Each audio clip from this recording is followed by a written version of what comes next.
November 25, 1776. New York City was a ghost town under British boots. Redcoats patrolled the cobblestone streets, their bayonets glinting in the torchlight.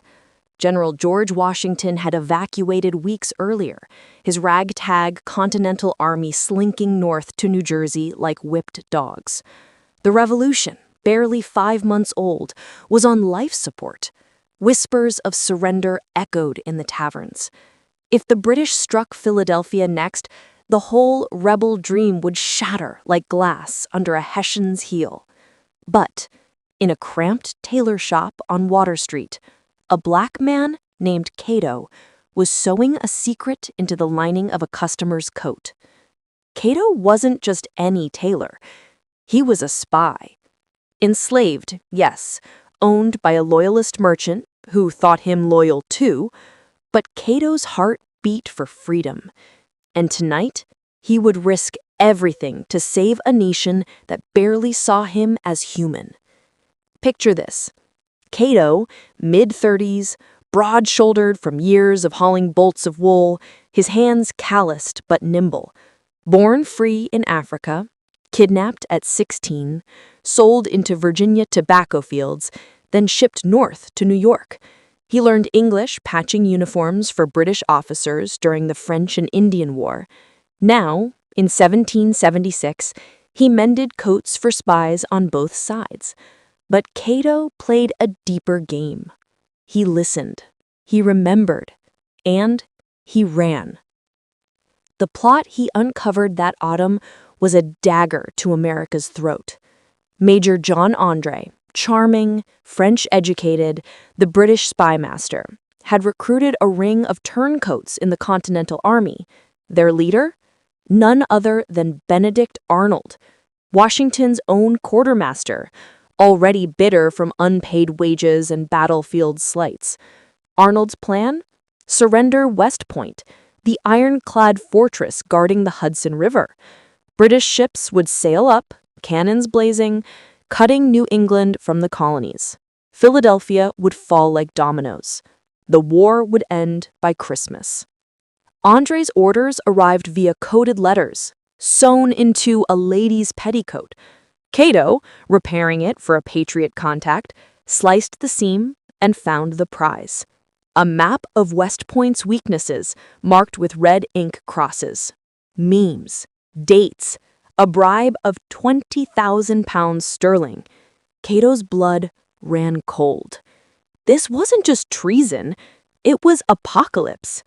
He couldn't write. Slaves weren't taught that luxury. So Cato memorized every line, every squiggle. At midnight, he slipped out the back door, coat flapping like raven wings. The city was a maze of checkpoints.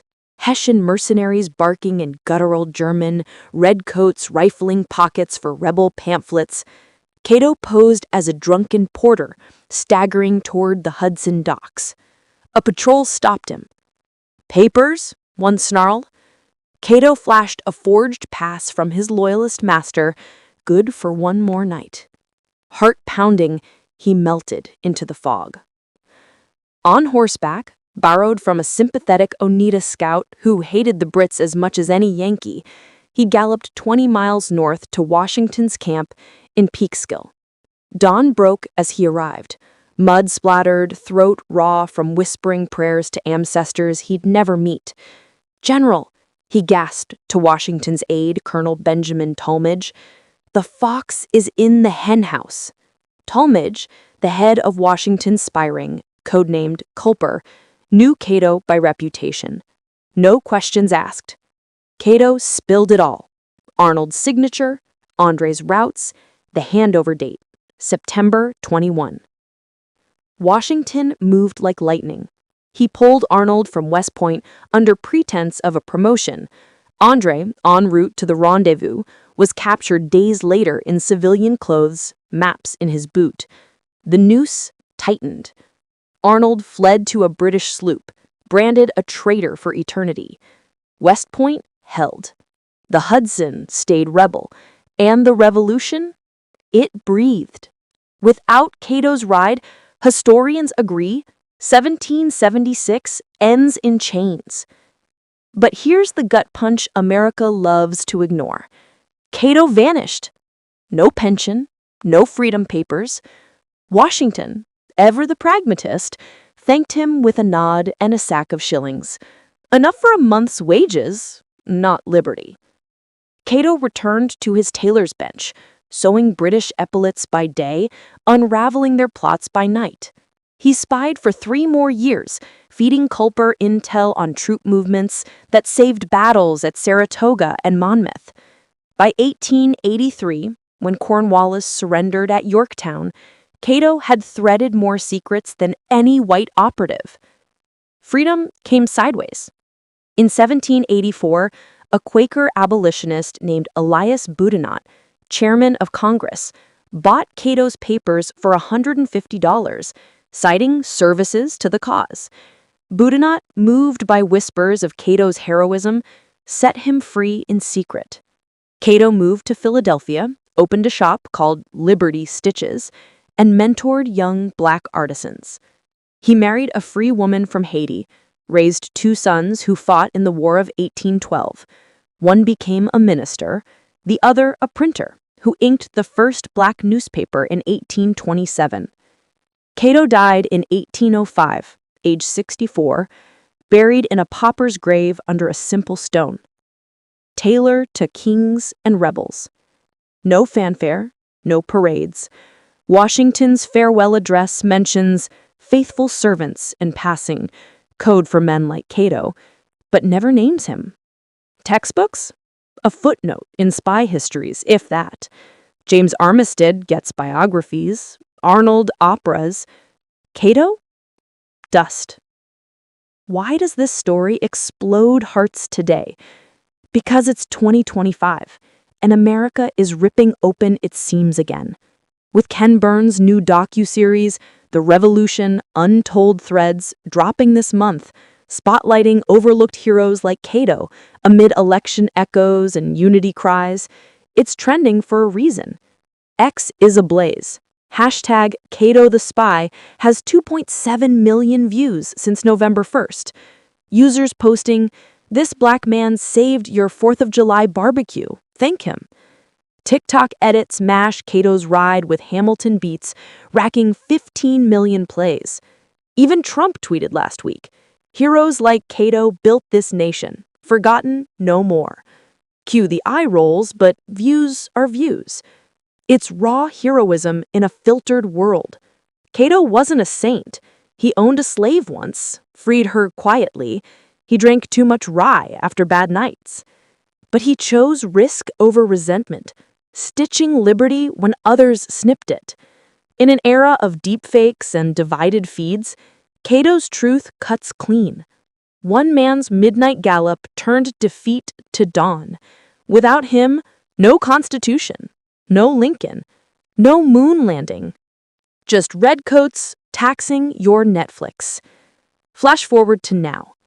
In Brooklyn, a street artist named Malik Jones unearthed Cato's grave last summer via ground-penetrating radar, part of a Smithsonian grant.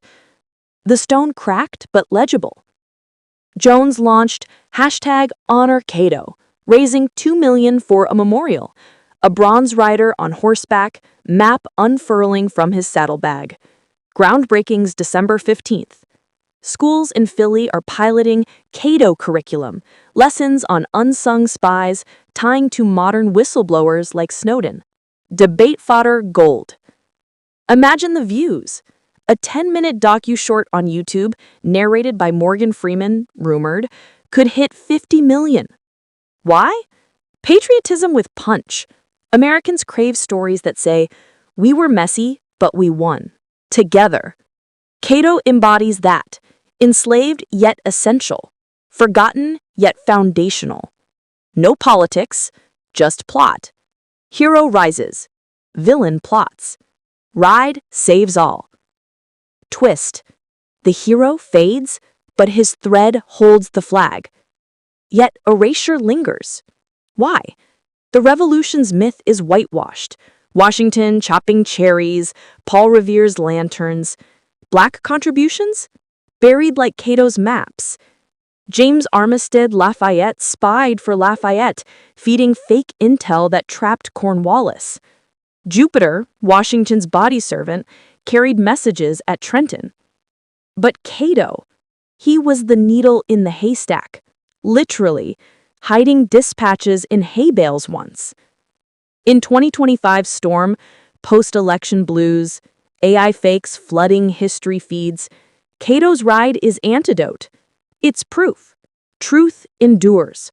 One overlooked life can pivot empires. As Burns says in his trailer, America isn't a solo, it's a chorus. Cato sang the high note we almost missed. So next July 4th, when fireworks bloom and beers crack,